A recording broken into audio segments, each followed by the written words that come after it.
butir ke-6, yaitu Persatuan Indonesia. Butir ke-6 mengembangkan Indonesia atas dasar Bhinneka Tunggal Ika.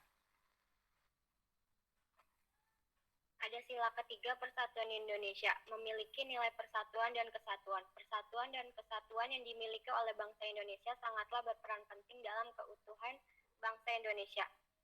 Pohon beringin merupakan pohon besar yang bisa digunakan oleh banyak orang sebagai tempat berteduh di bawahnya. Hal tersebut dikorelasikan sebagai negara Indonesia, di mana semua rakyat Indonesia dapat berteduh di bawah naungan negara Indonesia.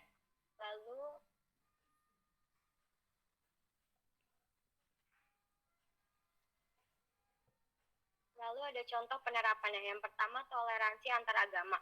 Kita saling menghormati dan menghargai peribadahan dari agama Islam seperti masjid, Kristen, gereja, Hindu, Buddha, Katolik, dan sebagainya. Itu dapat terwujud melalui kerjasama yang baik antar agama, dan inilah yang menjadi modal persatuan dan kesatuan Republik Indonesia.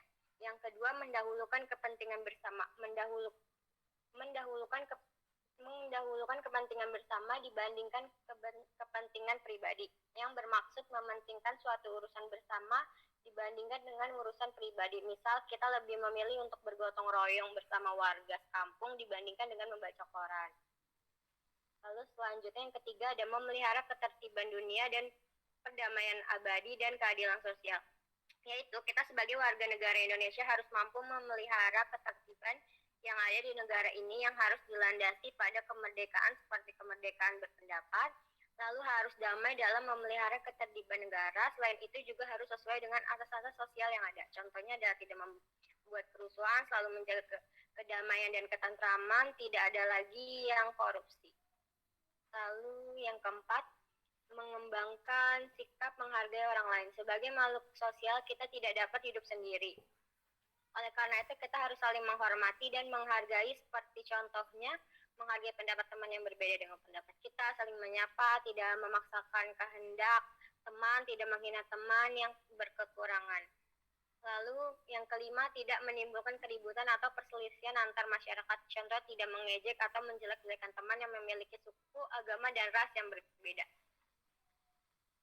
Yang keenam, saling menghormati, menyayangi dan menghargai baik dalam lingkungan keluarga maupun pertemanan. Sikap saling menghormati, menyayangi dan menghargai penting dilakukan agar tidak terjadi perselisihan dan konflik antar sesama di masyarakat. Juga menjaga kerukunan dan persatuan dalam negara kesatuan Republik Indonesia.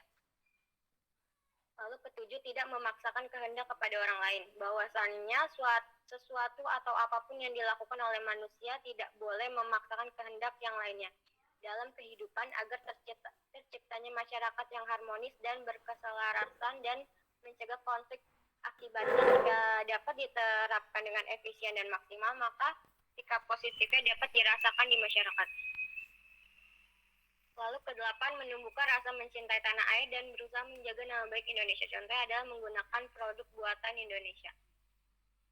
Yang kesembilan, menjaga silaturahmi. Silaturahmi adalah cara menjaga ikatan tali persaudaraan antar manusia. Tali persaudaraan ini tidak harus memiliki ikatan darah. Kita yang tidak memiliki hubungan apa-apa bisa menjalin tali silaturahmi. Namun tidak sedikit kita temui atau bahkan dialami sendiri bahwa orang-orang yang memutuskan silaturahmi. Padahal silaturahmi memiliki makna yang dalam serta manfaat yang sangat banyak. Lalu yang ke-10, bekerja sama untuk kepentingan bersama. Kerjasama ini juga merupakan proses sosial yang terdapat aktivitas tertentu untuk mencapai tujuan bersama. Dalam mencapai tujuan itu, manusia akan saling membantu satu sama lain. Saat melakukan kerjasama yang akan ada interaksi antara orang yang ingin mencapai tujuan yang sama, seperti kerja bakti, membangun jembatan untuk membuat jalan dari satu desa ke desa lain, dan tempat ibadah bersama. Ya, sekian presentasi yang saya sampaikan. Kurang lebih mohon maaf.